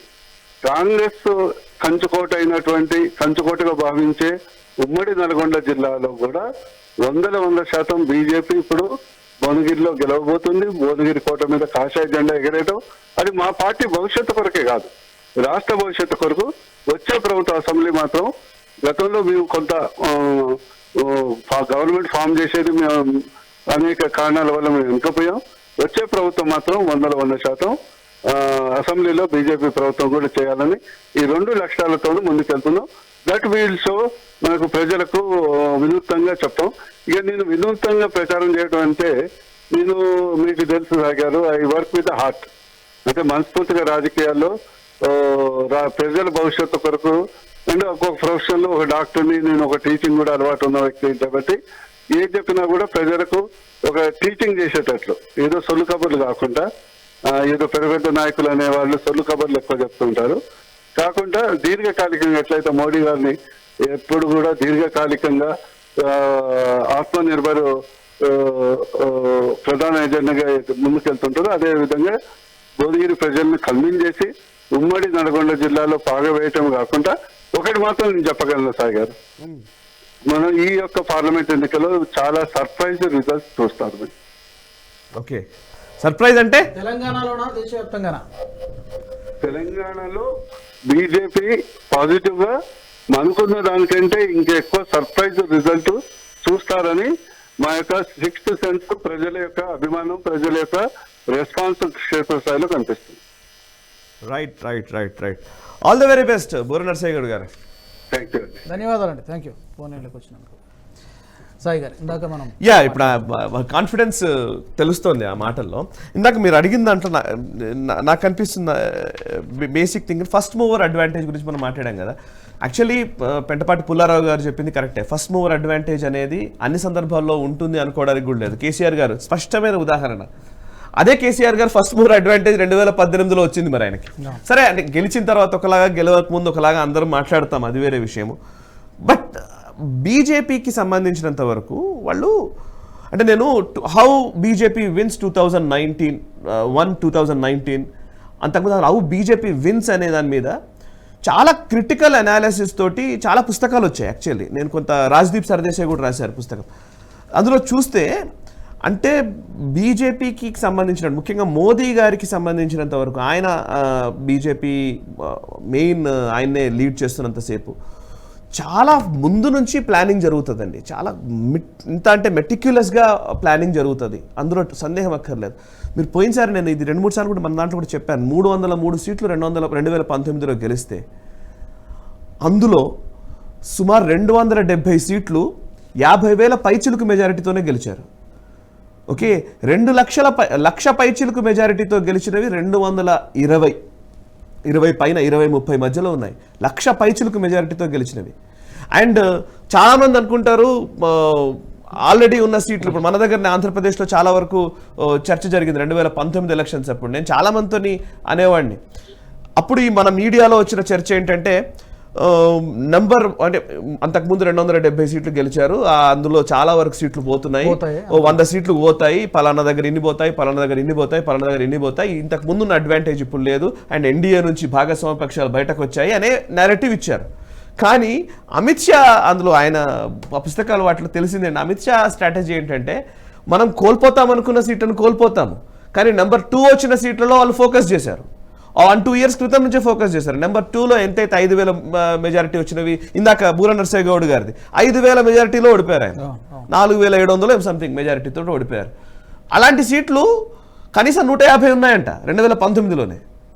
సో 2014లో ఓడిపోయిన సీట్లు 2019లో ఫోకస్ చేశారు. ఒకవేళ ఇక్కడ నెంబర్ తగ్గినా ఇక్కడ పెరుగుతుంది అనేది వాళ్ళ స్ట్రాటజీ. ఈ రోజు కూడా నాకు తెలిసి అంత మెటిక్యులస్గా వాళ్ళు ఆలోచిస్తారు కాబట్టి మేబీ ఫస్ట్ మూవర్ అడ్వాంటేజ్ ఉంటుందేమో అనేది నా అభిప్రాయం. ఇక తెలంగాణ విషయానికి వస్తే తెలంగాణలో గెలవడమా ఓడిపోవడమా ఎంత మారుతుంది, ఏం మారుతుంది అంటే అసెంబ్లీకి పార్లమెంట్కి ఖచ్చితంగా డిఫరెన్స్ ఉంటుంది. 2018లో ఒకటే ఒక సీటు అసెంబ్లీలో గెలిచిన భారతీయ జనతా పార్టీ 2019 లోక్సభకు వచ్చేసరికి 4 లోక్సభ స్థానాలు, అసలు సర్ప్రైజింగ్ రిజల్ట్స్ ఆ రోజు ఊహించలేదు. ఈ రోజు మరీ అంత అధ్వాన స్థితిలో అయితే భారతీయ జనతా పార్టీ కనిపించట్లేదు. మొన్నటి వరకు చూస్తే అట్లీస్ట్ 15% ఓట్ షేర్ వరకు వచ్చింది. అంతకుముందు వాళ్ళకి వచ్చింది 7% ఓట్ షేర్, బట్ 19%గా లోక్సభకు మారింది. సో ఇప్పుడు మొన్న 15%, 14% అంత ఓట్ షేర్ వచ్చింది. ఇవాళ 30-35 అయినా ఆశ్చర్యం అక్కర్లేదు. అండ్ 2019లో మోదీకి ఉన్నటువంటి ఒక కొంత ప్రతికూల వాతావరణం ఉన్నట్టుగా అట్లీస్ట్ మీడియాలో ప్రొజెక్ట్ అయింది. ఈరోజు ఆ ప్రతికూలత కూడా కనిపించట్లేదు. అసలు మోదీ వచ్చేసాడు అనే భావనలోనే ఒక మూడ్ బిల్డ్ అయింది. సో మేబీ ఇది ఖచ్చితంగా ఈ ఫస్ట్ మూవర్ అడ్వాంటేజ్ ఉపయోగపడుతుంది అనేది నా అభిప్రాయం. సో మిగతా ప్యానలిస్ట్. ఓకే, లక్ష్మణ్ గారు నమస్తే అండి. నమస్తే. ఇప్పుడు మొదటి జాబితా వచ్చేసింది కాబట్టి బలము బలహీనత డెఫినెట్గా ఇక్కడ తెలంగాణ గురించి మాట్లాడదాము, అలాగే దేశవ్యాప్తంగా కూడా మాట్లాడదాము. తెలంగాణ గురించి ముందుగా మనం మాట్లాడుకుంటే ఇక్కడ అన్ని నియోజకవర్గాల్లో కూడా మా అభ్యర్థి మోదీ గారు అని చెప్తున్నారు ఇక్కడ బీజేపీ నేతలు. అది వాళ్ళకు ఉన్నటువంటి కాన్ఫిడెన్స్ తెలియజేస్తుంది. డెఫినెట్గా మోదీ గారి చరిష్మా కావచ్చు, అమిత్ షా గారి ప్లానింగ్ కావచ్చు, ఇవన్నీ అలాగూ ఉండనే ఉంటాయి. ఇక్కడ బలహీనత అనుకుంటే కనుక రెండు మనం విశ్లేషించుకోవాలి కాబట్టి తెలంగాణలో గురించి ఏం కనబడుతోంది మీకు బీజేపీ పర్స్పెక్టివ్లో? ఇప్పుడు ఏంటంటే ప్రధాన అంశం బిఆర్ఎస్ పార్టీ ఓడిపోయి కాంగ్రెస్ అధికారంలోకి రావటం. లేకపోతే ఏమైపోయేది బిఆర్ఎస్ వర్సెస్ కాంగ్రెస్ లాగా ఉండాల్సినటువంటి పరిస్థితి వచ్చి బీజేపీ థర్డ్ ప్లేస్ లోకి పోయేది. ఎప్పుడు మళ్ళీ బీఆర్ఎస్ కి అధికారంలోకి వచ్చి ఉంటే కనుక. సో ఇవాళ ఏమైపోయింది, బీఆర్ఎస్ పార్టీ థర్డ్ ప్లేస్ లోకి వెళ్ళిపోయింది. సో ఇది బీజేపీకి మంచి అడ్వాంటేజ్. ఎందుకంటే కమిటెడ్ ఓట్లు బీజేపీకి ఉన్నట్లే బీఆర్ఎస్ పార్టీ కూడా ఉండేవి. ఇప్పుడు ఏమైపోయింది, అది థర్డ్ ప్లేస్కి వెళ్ళిపోయిన తర్వాత జనం ఇప్పుడు ఏం ఆలోచిస్తున్నారు, కేంద్రంలో నరేంద్ర మోడీ గారి ప్రభుత్వం మళ్ళీ రావాలి. సరే, రాష్ట్రంలో ఏం జరిగింది, బీఆర్ఎస్ ఏం చేసింది అన్నది అందరికి తెలిసిపోయింది.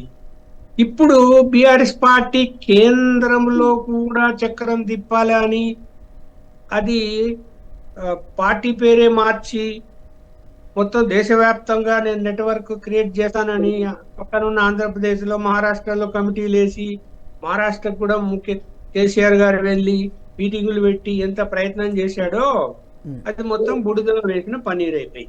సో ఇప్పుడు ఇంకా అవన్నీ ఇంకా అది కోలుకునే పరిస్థితి లేదు. లేనప్పుడు ఇక్కడ ఖచ్చితంగా ఈ ఎన్నికల్లో కాంగ్రెస్ వర్సెస్ బీజేపీ నడుస్తుంది తెలంగాణలో. So TRS party third place లోకి వెళ్ళిపోతుంది, నో డౌట్. ఇప్పుడు చాలా ఇంటర్నల్ సర్వేలు చేసుకున్నటువంటి వాళ్ళు కొంతమంది మా చెప్తున్న అంశాలు ఏమిటంటే, కేవలం 2 ఛాన్స్ తప్ప బీఆర్ఎస్ పార్టీకి 17లో, అందులో ఒకటైతే ఖచ్చితంగా మెదక్ అనేది వచ్చే అవకాశాలు ఉన్నాయి.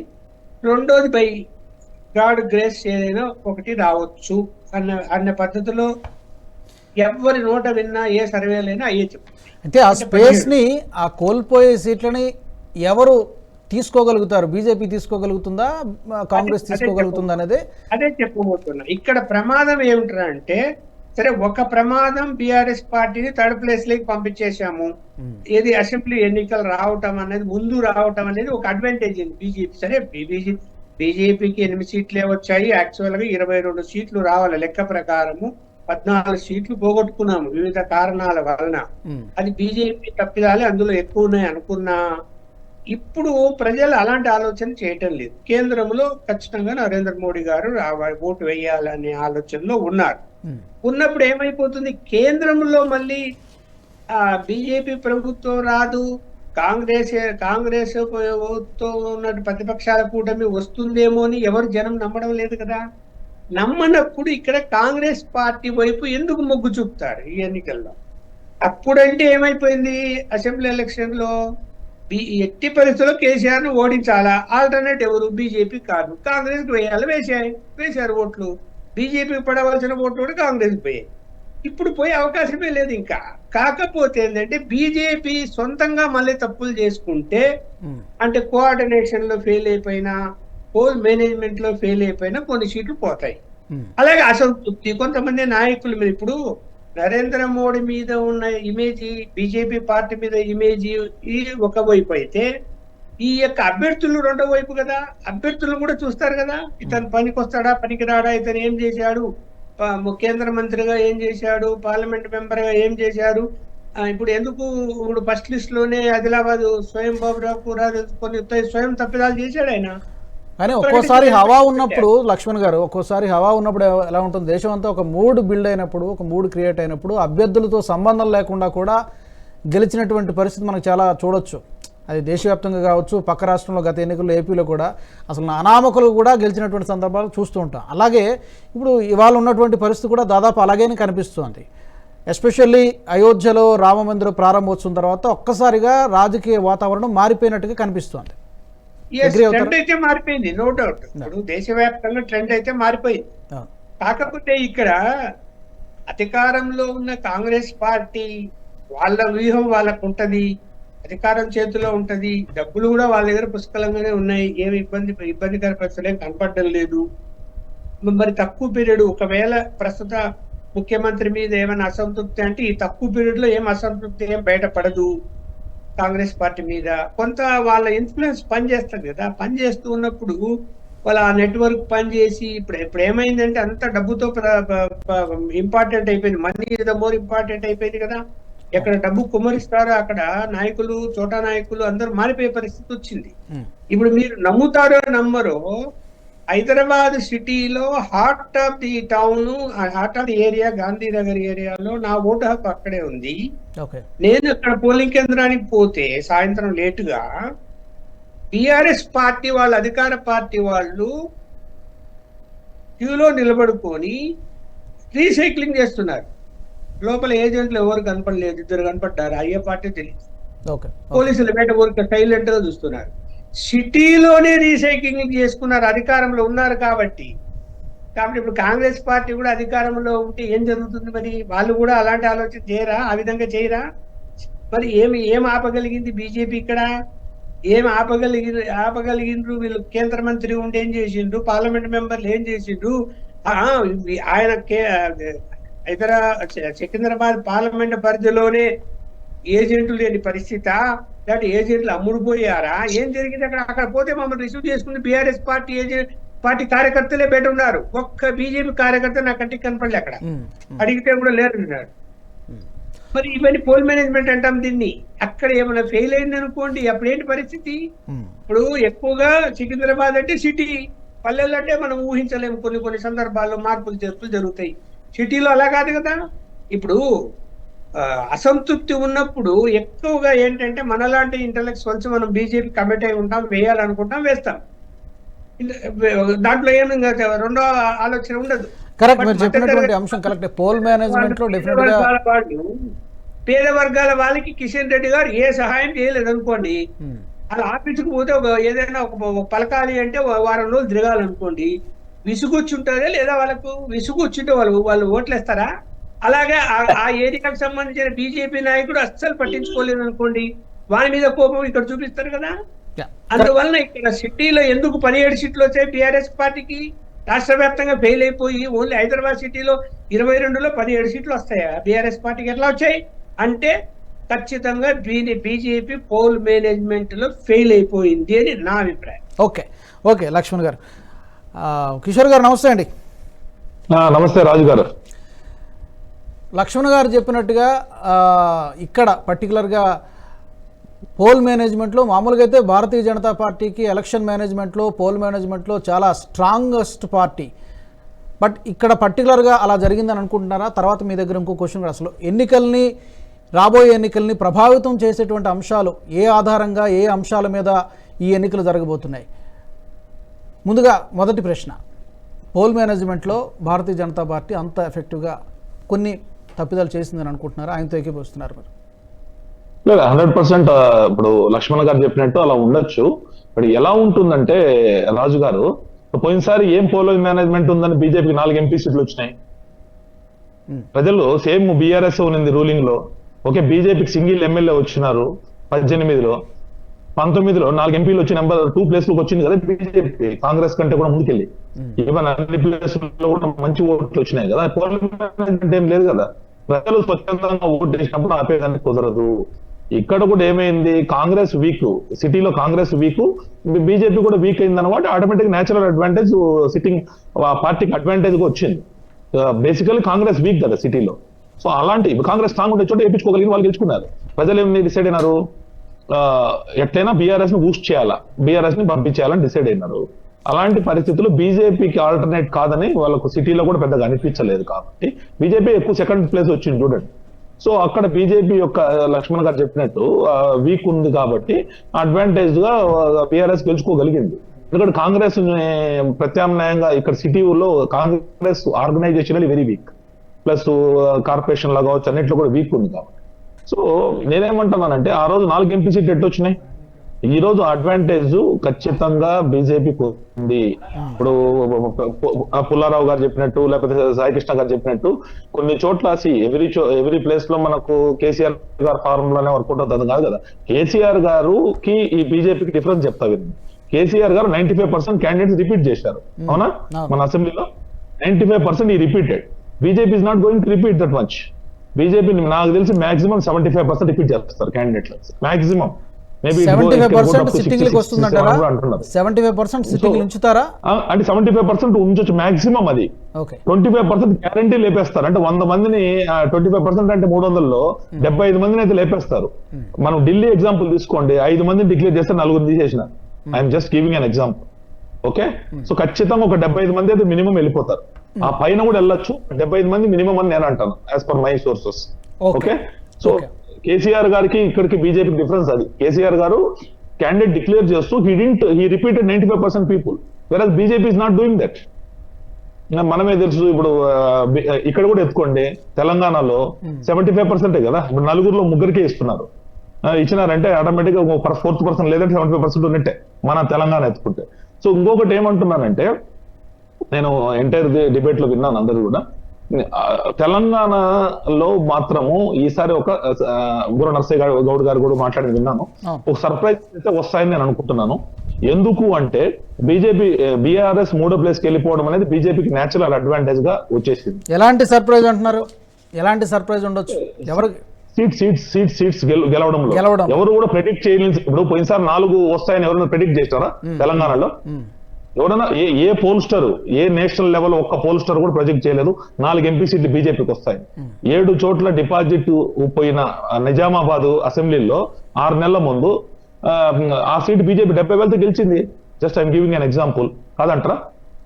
సో ఈ నేచురల్ అడ్వాంటేజ్ బీఆర్ఎస్ కు అయితే గెలిచినంటే మాత్రం బీజేపీకి కొద్దిగా ఇబ్బందికరమైన పరిస్థితి ఉండేది. నాకు తెలిసి బీజేపీ అధిష్టానం కూడా అలాంటి ప్లాన్లు ముందే చేసుకుందాం అనిపిస్తుంది. That is going in advantage of BJP అనుకుంటున్నాయి ఈసారి. ఎందుకంటే ఇప్పుడు ఫైట్ నేషనల్ పార్టీస్ మీదకి వస్తుంది. కేసీఆర్ గారు బీఆర్ఎస్ అని పార్టీ పెట్టి ఆయనే లేకుండా పోయినాడు కాబట్టి పార్లమెంట్ లో ఇర్రిలవెంట్ అవుతారు. లక్ష్మణ్ అన్న వీళ్ళెవరు మిగతా వాళ్ళు చెప్పినట్టు 1-2 మాక్సిమం 2 సీట్లు కూడా డౌటే. సో ఇక్కడ బీజేపీ కూడా వై నాట్ 17 అనే లెవెల్లో వర్కౌట్ చేస్తే మాత్రం ఖచ్చితంగా ప్రజల మూడ్ ఉంది. ఇంకొకటి కాంగ్రెస్ గురించి మనం విన్నాం నిన్న. హిమాచల్ ప్రదేశ్ లో గెలిచే సీటు పోగొట్టుకున్న రాజ్యసభలో. Just imagine the scenario. ఇలాంటి పరిస్థితి అన్ని చోట్ల ఉంది.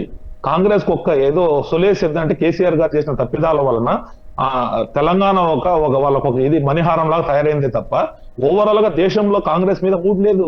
ఈవెన్ మీరు మమతా బెనర్జీ చెప్తా మీకు 40 సీట్లు గెలుచుకోండి చాలు చూద్దాము, 52 వచ్చినాయి గతంలో, సార్ 40 తెచ్చుకుంటే మీరు గ్రేట్ అంటున్నారు. ఏ ఉద్దేశంతో చెప్తున్నారు? సో ఇవన్నీ కూడా బీజేపీ కానీ రియల్ గా బీజేపీ క్యాడర్ కానీ పర్క్యులేట్ చేయగలిగి అసలు కాంగ్రెస్ కు ఎక్కడా కూడా 50 సీట్లు కూడా మించి పరిస్థితి లేనప్పుడు ఎందుకు తెలంగాణ నుంచి రిప్రజెంటేషన్ ఇవ్వాలి? సో ఇప్పుడు గతంలో వేశారు అసెంబ్లీకి. నేను అనుకోవడము Telangana is going to be like 1 more Delhi assembly అని అనిపిస్తానండి. ఓకే, మొత్తం స్వీప్ చేసిన ఆశ్చర్యం లేదంటారు. స్వీప్ చేసిన ఆశ్చర్యం. ఢిల్లీ అసెంబ్లీ చూడండి, 7 బీజేపీ రూలింగ్ లో వాళ్ళు ఉన్నారు కదా, ఎంతో కొంత ఆ అడ్వాంటేజ్ ఉంటుంది కదా. అఫ్ కోర్స్ మీరు అన్నది ఏదైనా సాధ్యమే రాజకీయాలలో, బట్ ఎంత లేదనుకున్నా కూడా రూలింగ్ పార్టీ వాళ్ళది కదా. ఇక్కడ ఉన్నాయి, అక్కడ కూడా రూలింగ్ పార్టీ వాళ్ళే కదా. ఢిల్లీలో 7 ఎప్పుడు తెలుస్తుంటది ఎందుకు? ఇప్పుడు ప్రజలు అపీలింగ్ గా వెళ్తే అరవింద్ కేజ్రీవాల్ వెళ్తాడు, ప్రజల దగ్గరికి వెళ్తాడు, పార్లమెంట్ లో మోదీ గారికి వేస్తున్నారు, అసెంబ్లీకి నాకేంటంటే వేస్తున్నారు జనాలు. రేపు రేవంత్ రెడ్డి గారి విషయంలో కూడా బీజేపీ పోయింది అనుకోండి, మీరు వేశారు రేవంత్ రెడ్డి గారు, మీరు ప్రేమతో మీరు అసెంబ్లీకి ఓటేశారు కాంగ్రెస్ కి. ఇప్పుడు గెలవబోయేది రాహుల్ గాంధీ వర్సెస్ మోదీ అనే పాయింట్ లో మాట్లాడితే ఎవరికి ఓటేయాలనుకుంటున్నారు మీరు చెప్పండి? బెస్ట్ ఆల్టర్నేటివ్ ఎవరని అపీలింగ్ వెళ్తే ఓటు పడదంటారా? పోయినసారి 4 సీట్లు వచ్చినాయి బీజేపీకి ఇక్కడ. సో ఆ అడ్వాంటేజ్ తో ఇంకోటి చెప్తున్నాను, ఆమ్ ఆద్మీ పార్టీ 3వ ప్లేస్ తెలుసా మీకు అక్కడ పార్లమెంట్ లో? వెన్ ఇట్ ఈస్ గోయింగ్ లోక్సభలో 3వ ప్లేస్ అది. 62 సీట్లు ఉండే ఆమ్ ఆద్మీ పార్టీ. సో ఆ విధంగా డిఫరెన్స్ డెఫినెట్ గా ఉంటుంది. అసెంబ్లీకి లోక్సభకి డిఫరెన్స్ డెఫినెట్ గా ఉంటుంది. మనం అసలు పోల్చలేము, తప్పకుండా మనం పోల్చలేము. ప్రసాద్ గారు, నేను అడుగుతున్నది ఏంటంటే ప్రధానమైనటువంటి అంశాలు, ప్రభావితం చేసేటువంటి అంశాలు, ఓటర్లని ఆలోచింపజేసేటువంటి అంశాలు ఏమేమి కాబోతున్నాయి? ఎందుకంటే ఒక్కొక్కసారి ఒక 2-3 అంశాలు ప్రభావితం చేస్తూ ఉంటాయి. దేశవ్యాప్తంగా మనం బ్రాడర్ పర్స్పెక్టివ్లో మాట్లాడుకుంటే ఈసారి జరగబోయేటువంటి ఎన్నికల్లో ఏంటి, ఏ అంశాలని ఓటర్లు పరిగణలోకి తీసుకుని ఓటు వేసేటువంటి అవకాశం ఉంది? ఫర్ ఎగ్జాంపుల్ రామాలయం లాంటి అంశాలు, ఇంకా చాలా ఉంటాయి అంశాలు, బట్ అందులో ప్రధానమైనటువంటి మనకి ఇక్కడ చూడాల్సింది ఏంటంటే మెయిన్ లీడర్స్ ఎవరు ఇక్కడ? మోదీ గారు, రాహుల్ గాంధీ గారు. రాహుల్ గాంధీ గారు ఏం మాట్లాడుతున్నారు? మనకి ఇంకా మన కులాల వారిగా ఎంతమంది ఉన్నారు, లేకపోతే ఈ విషయాలు మాట్లాడుతున్నారు. అదే మోదీ గారు ఏం మాట్లాడుతున్నారు? మనది ఆస్పైరింగ్ ఇండియా, మన యూత్ వాళ్ళు ఎంటర్ప్రెన్యూర్స్ అవ్వాలి, ఇంకా వాళ్ళకి మన వికసిత్ భారత్, మనం ముందుకు ఎలా వెళ్ళాలి, మన హైవేలను ఎలా డెవలప్ చేయాలి, ఈ విషయాలు వారు చెప్తున్నారు అనమాట. సో ఇక్కడే క్లారిటీ వచ్చేసింది.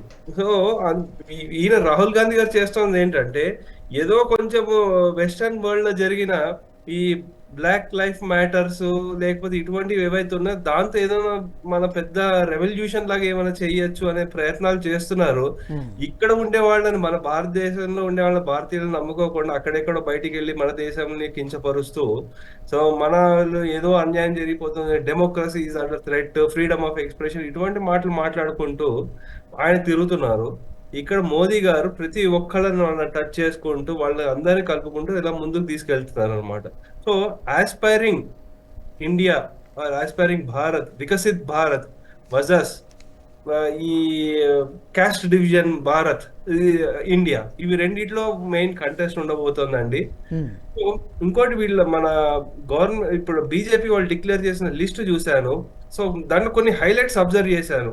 కొంచెం మీరు సమయం ఇస్తే ఒక 2 నిమిషాల్లో మొత్తం స్టేట్ బై స్టేట్ ఏవైతే ఉన్నాయో హైలైట్స్ కూడా చెప్తాను. చెప్పండి. ఢిల్లీలో పెద్ద చేంజెస్ చేశారండి. హర్షవర్ధన్ గారిని డ్రాప్ చేశారు, మీనాక్షి లేఖి గారిని డ్రాప్ చేశారు, హన్స్ గారిని డ్రాప్ చేశారు, పర్వేష్ వర్మ గారిని డ్రాప్ చేశారు. బహుశా పర్వేష్ వర్మ గారు ఢిల్లీ అసెంబ్లీ ఎలక్షన్ లో పెద్ద రోల్ ప్లే చేయబోతున్నారు. ఎందుకంటే వాళ్ళ తండ్రి గారు సాహిబ్ సింగ్ వర్మ గారు ఢిల్లీ సీఎం గా ఉండేవారు. మీరు గుజరాత్ లో అమిత్ షా గారు ఎలా కంటెస్ట్ చేస్తున్నారు, అలాగే మన్సుఖ్ మండావియా వారు హెల్త్ మినిస్టర్ రాజ్యసభ నుంచి ఉండేవారు. వారు జార్ఖండ్ లో చూసుకుంటే జయంత్ సిన్హా గారు వారిని డ్రాప్ చేసేసారు. అంటే 2 టర్మ్స్ గా ఉన్నారు. సో వాళ్ళు అయిపోయింది. మీరు ఇంకో ముఖ్యమైన వ్యక్తి మీరు చూడాల్సింది జార్ఖండ్ లో చూస్తే నిషికాంత్ దుబే గారు. వీరు గెలిస్తే బహుశా already 3 term MP or 4 term MP, వీరు గెలిస్తే ఖచ్చితంగా మినిస్టర్ అయ్యే అవకాశాలు ఉంటాయి.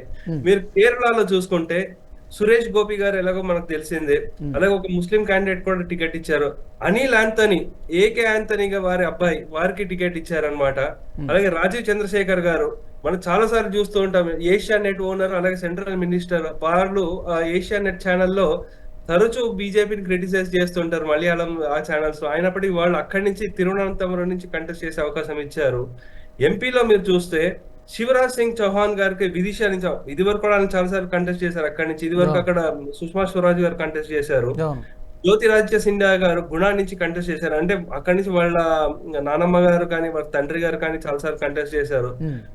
ప్రగ్యా ఠాకూర్ గారు భూపాల్ నుంచి ఆవిడని డ్రాప్ చేశారు, అలోక్ శర్మ గారు వచ్చారు అనమాట.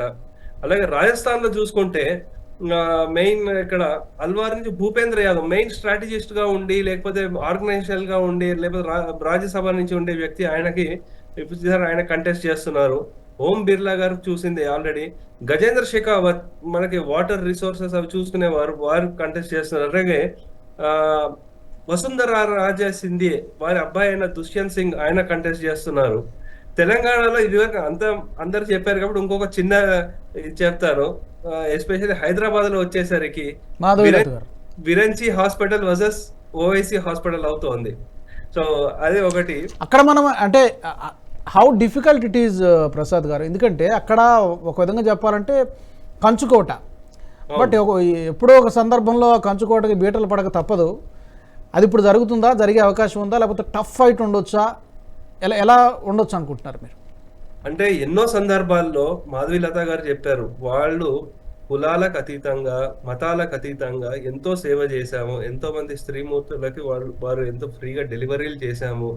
అలాగే మోదీ గారు చేపట్టిన మన 3 తలాక్ కానీ ఇటువంటి విషయాలు ఏవైతే ఉన్నాయో వాళ్ళు చేసిన పథకాలు కూడా చూసుకుంటే ఎక్కువ శాతం ఇప్పుడు జితనా ఆబాదీ ఉతనా హక్ అని మన ఈయన చెప్తుంటారు రాహుల్ గాంధీ గారు. 14% ముస్లిం పాపులేషన్ ఉంది, కానీ వచ్చిన స్కీమ్స్ లో చాలా మటుకు 30% వరకు ముస్లిమ్స్ కే వచ్చాయి. సో మరి అవి చూసుకుంటే ముస్లింలు వాళ్ళలో ఏంటి, మన దేశం ముఖ్యం, మనకి బీజేపీ కూడా మెయిన్ ప్రమోట్ చూస్తుంది ముస్లింలకి. ఏపీజే అబ్దుల్ కలాం ని వీళ్ళని కూడా బాగా ప్రమోట్ చేశారు కదా. సో ఎటొచ్చి మన ఒసామాజీ అటువంటి భాషలు ఎప్పుడు చేయలేదు బీజేపీ. సో ముస్లిమ్స్ ఎవరైతే ఉన్నారో, ఎంతమంది లబ్ధి పొందారో, దేశభక్తి ఎంతమంది ఉన్నారో వాళ్ళు చాలా మటుకు, అలాగే మాధవీలత గారు అక్కడ ఉన్నారు కాబట్టి వారు చేసిన సేవల నుంచి లబ్ధి పొందిన వాళ్ళు ఎంతమంది ఉన్నారో వాళ్ళు వేసే అవకాశం ఉంటుంది. సైలెంట్ ఓటింగ్ జరగచ్చు అక్కడ. సో అందు గురించి మనం చెప్పలేము, ఇది చాలా టఫ్ ఫైట్ ఇది. సో అలాగే ఇంద్రేష్ మన ఇందాక మన ప్యానలిస్ట్ చెప్పారు. సో ఇంద్రేష్ గారు అక్కడ చాలా మన సాయి గారు చెప్పారు ఇందాక, ఇంద్రేష్ గారు అక్కడ చాలా వర్క్ చేశారని. సో అందు గురించి సర్ప్రైజ్ ఉండొచ్చు మనకు, అక్కడ చెప్పలేము. అలాగే మిగతా తెలంగాణలో ఎక్కువ ఎందుకు చెప్పట్లేదంటే ఆల్రెడీ అందరూ డిస్కస్ చేశారు. మిగతా వేరే రాష్ట్రాల్లో ఏవైతే ఉన్నాయో ఇంకొకటి చిన్న ఉదాహరణ ఏంటంటే ఉత్తరప్రదేశ్ లో మీరు చూస్తే చాలా మంది ఏజ్డ్ వాళ్ళని రిప్లేస్ చేస్తున్నా సరే హేమామాలిని గారిని మళ్ళీ రిటైన్ చేశారు. అవును. అలాగే లఖీంపూర్ కేరి ఇది అజయ్ మిశ్రా గారిని రిటైన్ చేశారు. అక్కడే చాలా పెద్ద ఫార్మర్స్ ఎడ్యుకేషన్ అది జరిగింది. కాంట్రవర్షియల్ కొంచెం ఉన్నావాలో సాక్షి మహారాజ్ గారిని రిటైన్ చేశారు. సో ఇదేంటంటే కొంచెం యాజ్ మచ్ యాజ్ పాసిబుల్ మనకి విన్నబిలిటీ చూసుకున్నారు. కొంచెం కాంట్రవర్సీలు ఉన్న వాళ్ళ మీద పెద్ద కేసులు లేకపోయినా సరే అటువంటి క్యాండిడేట్లను కూడా రిటైన్ చేశారు అనమాట. పక్కాగా స్ట్రాంగ్గా ఉన్నాము ఇక్కడ అనుకున్న అన్నీ కూడా దాదాపు అనౌన్స్ చేసేసారు, ఇంకేం మీమాంస ఏం లేకుండా, సందిగ్ధత ఏం లేకుండా. అవునండి. ఇప్పుడు ఎన్నికలు చూస్తుంటే క్రమక్రమంగా ఎన్డీఏ బలం కానివ్వండి లేదా బీజేపీ సొంతంగా ఉన్నటువంటి బలం కానివ్వండి అంతా సానుకూల వాతావరణమే కనిపిస్తుంది. అంతా హోరాహోరీగా జరుగుతుందనేటువంటి అవకాశాలు ఎక్కడ కనిపించట్లేదు. ఎందుకంటే యుద్ధం జరగడానికి ముందే అస్త్ర సన్యాసం చేసినట్టుగా ఓటమిని ముందే ఒప్పుకున్నట్టు చాలా బ్యాడ్ ఇండికేషన్స్ కాంగ్రెస్ పర్స్పెక్టివ్లో కనబడుతున్నాయి. కూటమి బలహీనపడడం కానివ్వండి, ఇవన్నీ కూడా పెద్ద పోటీ ఉండే వాతావరణం అయితే ఎక్కడ కనిపించట్లేదు. ఎక్కడికెక్కడ బలహీనపరుస్తున్నారు. బీహార్లో చూసాం, ఇక్కడ హిమాచల్ ప్రదేశ్లో చూస్తున్నాం. మొత్తం ఏ రంగంలో చూసుకున్నా కూడా చాలా ఈ మధ్యన జీడిపి రేట్ కూడా, జీడిపి వృద్ధి కూడా మనం చూస్తున్నాం. 8.4 అబవ్ ఎంతో ఉంది. అంతరిక్ష రంగంలో చూసాం, ఈ మధ్యనే మోదీ గారు ఒక నలుగురికి ఎవరెవరు వెళ్తున్నారో అనౌన్స్ చేశారు. అంటే పెద్దగా ప్రతిపక్షాలకి విమర్శించడానికి ఆయుధాలు కానీ అస్త్రాలు కానీ ఎక్కడ దొరికినట్టుగా కనిపించట్లేదు నా ఉద్దేశం. ఇప్పుడు ప్రతిపక్షానికి సరైన ఆయుధాలు దొరికింటే మీరు అన్నట్టు ఈ పాటికి వాటిని హైలైట్ చేసేవాళ్ళు కదా, ఏమి దొరకటం లేదు. దొరకపోక ఏం చేస్తున్నారు, ఏదో కులాలకు సంబంధించిన అంశాలు, లేకపోతే కనుక ఏదో బార్డర్కు సంబంధించిన అంశాలు, ఇంకొక అంశాలు, ఇవన్నీ లేవనెత్తి దాన్ని అసలు అసందర్భంగా మాట్లాడుతున్న వాటి జనానికి అవేమి ఎక్కడం లేదు. అయితే ఏంటంటే మనం స్వీప్ చేసేస్తాము అని సర్వేలు చెప్పినా, ఒకవేళ ఓన్ సర్వేలు చెప్పినా కూడా ఆత్మవిశ్వాసంతో ముందుకు పోవాల్సిందే తప్ప ఓవర్ కాన్ఫిడెన్స్ తో ముందుకు పోవడానికి వీల్లేదు. మీరు గ్రాస్ లెవెల్లో పనిచేయాల్సిందే, అన్ని విషయాల్లో కూడా అలర్ట్ గానే ఉండాలా అనేటువంటి పిలుపు నరేంద్ర మోడీ గారు ఇవ్వటము, దానికి తగినట్టు వ్యూహాత్మకంగా ముందుకెళ్తున్నారు తప్పటడుగులు వేయకుండా. వాడు జాతీయ స్థాయిలో మాట్లాడుకున్నప్పుడు సరే ఒక రాష్ట్రంలో ఒకటో రెండో తప్పటడుగులు వేసారంటే అది మనము కౌంట్ చేయాల్సిన అవసరం లేదు. నేషనల్ లెవెల్లో మాట్లాడుకున్నప్పుడు చాలా వ్యూహాత్మకంగా ముందుకెళ్తూ స్ట్రాటజీ అమలు చేస్తున్నారు. Welcome back. వచ్చే సార్వత్రిక ఎన్నికల కోసం భారతీయ జనతా పార్టీ తన మొదటి జాబితాను విడుదల చేసింది. 195 మంది అభ్యర్థులతో మొదటి జాబితాను విడుదల చేయడం జరిగింది. తెలంగాణలో 9 మంది అభ్యర్థులతో జాబితాను విడుదల చేయడం జరిగింది. తెలంగాణలో అభ్యర్థులు మనం చూసుకుంటే కరీంనగర్ నుంచి బండి సంజయ్, అలాగే నిజామాబాద్ ధర్మపురి అరవింద్, జహీరాబాద్ నుంచి బేబీ పాటిల్ ఈ మధ్యన ఆయన పార్టీలోకి రావడం జరిగింది. మల్కాజ్గిరి నుంచి 3 పోటీ పడ్డారు, బట్ ఈటెల రాజేందర్ గారికి ఛాన్స్ వచ్చింది. సికింద్రాబాద్ నుంచి కిషన్ రెడ్డి గారు, అలాగే హైదరాబాద్ నుంచి మాధవీలత గారికి అవకాశం రావడం జరిగింది. అలాగే చేవల నుంచి కొండా విశ్వేశ్వరరెడ్డి గారు ఇంతకుముందు ఎంపీగా పనిచేసినటువంటి అనుభవం ఉంది. అలాగే నాగర్ కర్నూలు నుంచి భరత్, భువనగిరి నుంచి బోరా నర్సి. ఇది బీజేపీ యొక్క జాబితా తెలంగాణ రాష్ట్రంలో. ఓవరాల్గా చూసుకుంటే కనుక చాలా వరకు పెద్దగా సంచలనాలకి ఆస్కారం అయితే లేదు. మొదటి జాబితాలో చాలా వరకు ఎక్స్పెక్టెడ్ ఊహించినటువంటి అభ్యర్థులే మనకున్నారు. బట్ ఓవరాల్గా పాజిటివ్ వైబ్ అయితే కనబడుతోంది దేశంలో భారతీయ జనతా పార్టీకి కానీ లేకపోతే ఎన్డీఏ కూటమికి కానీ. సో ఇక మిగతా జాబితా ఎప్పుడు వస్తుంది, డెఫినెట్గా ఆ సైకలాజికల్ అడ్వాంటేజ్ అయితే ఎప్పుడు ఉంటుంది. యుద్ధంలో అయినా ఎన్నికల్లో అయినా ముందుగా ఎవరైతే బరిలో అడుగు పెడతారో ఆ కాన్ఫిడెన్స్ కావచ్చు, ఆ అడ్వాంటేజెస్ కానీ తప్పకుండా వచ్చే ఎన్నికల్లో బీజేపీకి ఉంటాయనేది చాలామంది రాజకీయ విశ్లేషకులు, సామాజిక విశ్లేషకులు చెబుతున్నటువంటి మాట. ఇది వాల్టి prime time debate. Keep watching NHTV. Good night. ఈ వీడియో మీకు నచ్చినట్టయితే లైక్ చేయండి, 10 మందికి షేర్ చేయండి, అలాగే కామెంట్ల రూపంలో మీ అభిప్రాయాలను మాతో పంచుకోండి. Nationalist hub group of channels ను సబ్స్క్రైబ్ చేసుకుని తెలుగునాట జాతీయవాద జర్నలిజాన్ని ప్రోత్సహించండి. ఈ వీడియో కింద ఉన్న బెల్ ఐకాన్ పై క్లిక్ చేయడం మర్చిపోవద్దు.